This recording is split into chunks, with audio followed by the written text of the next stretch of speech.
नमस्कार दोस्तों। तो हम अध्याय आज बताएँगे आपको 10वाँ।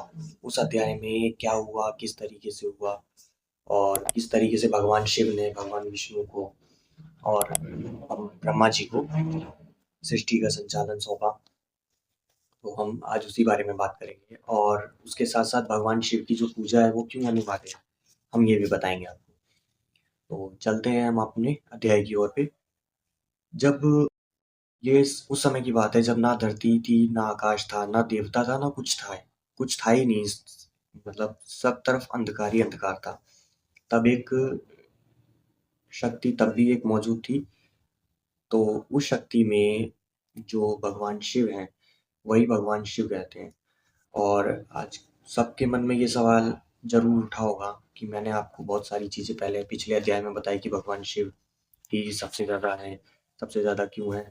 तो आप सबके मन में ये सवाल ज़रूर हुआ होगा कि भगवान शिव की पूजा हम क्यों करते हैं और क्यों करनी चाहिए? क्यों इस पूजा का पुराणों में बताया गया है कि इनकी पूजा क्यों ज़रूरी है? तो चलते हैं हम अपने अध्याय पे कि इस अध्याय में हम यही बताएँगे कि क्यों अनिवार्य है। तो सबसे पहले आता है कि सबसे पहले मैंने आपको बताया कि जब कुछ नहीं था, ना संसार था, ना धरती थी, ना कुछ नहीं था, कोई ग्रह नहीं था, कोई देवता नहीं था।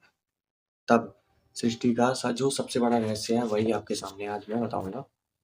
जब पुराणों के अनुसार जब हम बात करते हैं कि ये धरती जब संचार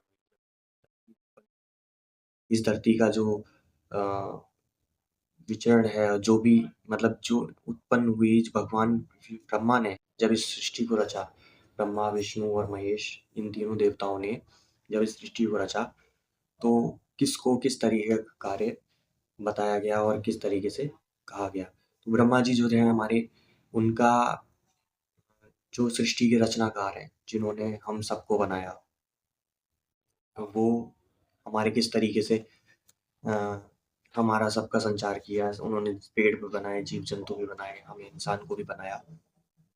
और जो भगवान विष्णु हैं, वो पालनहार हैं, जो हमारे जीवन का पालन करते हैं। किस तरीके से किस इंसान को, किस व्यक्ति को किस चीज़ की कब ज़रूरत पड़ती है, वो उसको उसी समय उपलब्ध कराते हैं। और जो मृत्यु के देवता हैं, वो हमारे भगवान शिव हैं, जो मृत्यु की संहार करता है, जिसके नाम पे ये चैनल है और जिनके नाम पे ये बना है। तो इस अध्याय में ये एक बहुत ही बड़ा रहस्य बताया गया है। तो इसमें हम अब बताएँगे कि भगवान शिव, जो ये 3 शक्तियाँ हैं, ये उत्पन्न परम परम शक्ति से हुई, जो जगत जननी है। उनसे भी ऊपर एक देवी हैं, जिनके जिनके थ्रू ये ब्रह्मांड चलता है, जिनके उनसे ये ब्रह्मांड है। तो और इस पुराण में मतलब सभी पुराणों में बताया गया है कि ये जो भगवान शिव हैं, उनकी जो पूजा है, वो क्यों सबसे श्रेष्ठ मानी जाती है, क्यों भगवान शिव को सबसे ज़्यादा पूजा जाता है। एक तो सबसे ज़्यादा इनकी जो पूजा है, ये अंतरात्मा की भावना भाव देखते हैं, इस वजह से ये कहा गया है। और सबसे बड़ी शक्ति इनकी ये है कि ये अपनी जो भी हो इनकी मंदिर में पूजा में कोई भी चला जाए, चाहे वो अछूत इंसान हो, कुछ भी हो, इनसे इन चीज़ को कोई फ़र्क नहीं पड़ता। ये सबसे अलग हैं और सभी देवताओं से अलग हैं। इसीलिए इनको सबसे ज़्यादा पूजनीय माना गया है। और दूसरी बात ये, इन भगवान शिव का जो स्वरूप है, वो एक नॉर्मल इंसान, नॉर्मल व्यक्ति की भांति है कि ये कभी भी किसी को अगर दर्शन भी देंगे तो अपने नॉर्मल स्वभाव में देंगे। अब आते हैं हम उनकी दूसरे उस पे चलते हैं कि ये जल्दी प्रसन्न कैसे होते हैं। तो एक सीधा-सा है कि मन में अगर सच्ची भक्ति होती है तो ये उससे जल्दी प्रभावित होते हैं। मन में कोई बैर नहीं होना चाहिए, मन में कुछ ऐसा भाव नहीं होना चाहिए कि जिससे कि ये इनको लगे कि हाँ, नहीं, ये व्यक्ति सही नहीं है। तो हमने जैसा कि अभी तक बताया आपको कि इनकी पूजा क्यों अनिवार्य है, कैसे नहीं है। तो अब चलते हैं, ये इंसान जो व्यक्ति है, जो नर-नारी, उनके लिए क्यों आवश्यकता है इनकी पूजा। एक तो इंसान के पाप नष्ट होते हैं, दूसरा जीवन से कष्ट कम हो जाते हैं और दूसरा मन को शांति मिलती है। और सबसे महत्वपूर्ण बात ये है कि इनकी भक्ति बहुत ही ज़्यादा सरल है।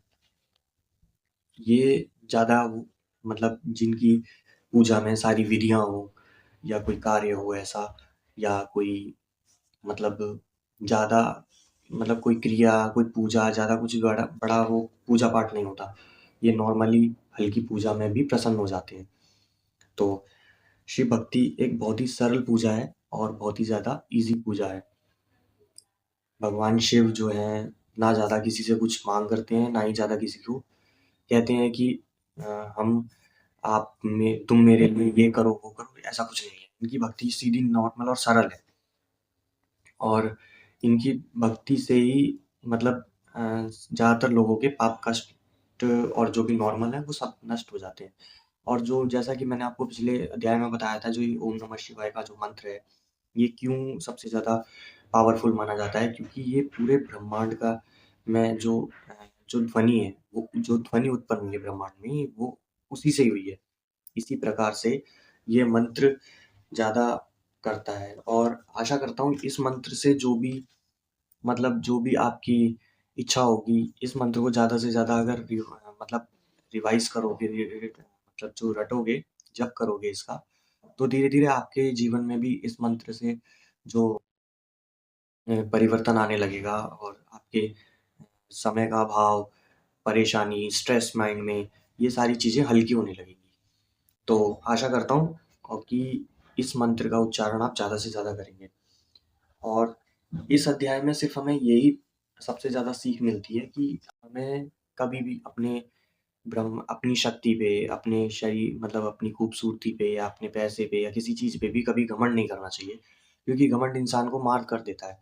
जैसा कि आपने रामायण देखी होगी, रामायण में आपने देखा होगा कि रावण को अपने बल का घमंड था, अपने सोने की लंका का घमंड था, जो सोने की लंका खुद शिव भगवान ने उन्हें दी थी। तो घमंड आज के समय में कभी नहीं करना चाहिए क्योंकि भगवान हमेशा चारों तरफ से देखता है। लोग आज के समय में ये सोचते हैं कि भगवान उनका कुछ नहीं कर सकता या भगवान उन्हें कुछ नहीं बोलेगा।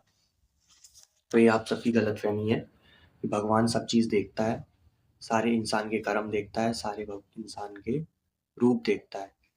समय जैसे-जैसे बदलता है, वैसे-वैसे इंसान भी बदलता है, लेकिन इंसान अपने शास्त्र का, अपने धर्म का या अपने अपने जो भी किसी भी भगवान को आप मानते हैं, उसका कभी भी आवाहन नहीं कर भूलना चाहिए कि हम सब जो भी काम कर रहे हैं, हम आज को हमारे पास दुःख आ गया तो हमने भगवान को आह्वान कर लिया और जब सुख आ गया तो हमने भगवान को छोड़ दिया।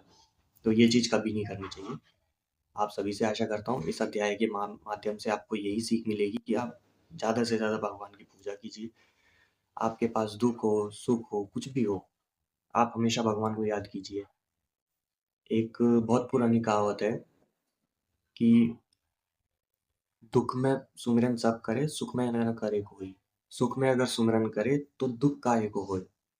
तो इससे यही सीख मिलती है कि अगर हम दुःख में सुमिरन कर रहे हैं तो हमें सुख में भी करना चाहिए और सुख में सुमिरन करेंगे तो हमारे पास दुःख आएगा ही नहीं क्योंकि भगवान उसको सहन करने की, उसको झेलने की क्षमता ज़रूर देता है।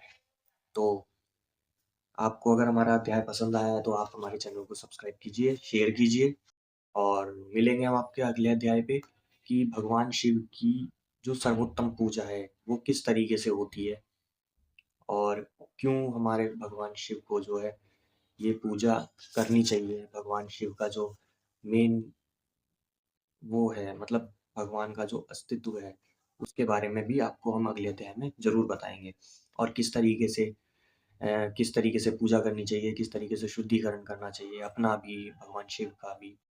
जब उनका आह्वान करो तो उनको किस तरीके से आह्वान में बुलाएँ, ये सारी चीज़ें हम आपको अगले अध्याय में बताएँगे। तो मिलते हैं आपसे अगले अध्याय पे।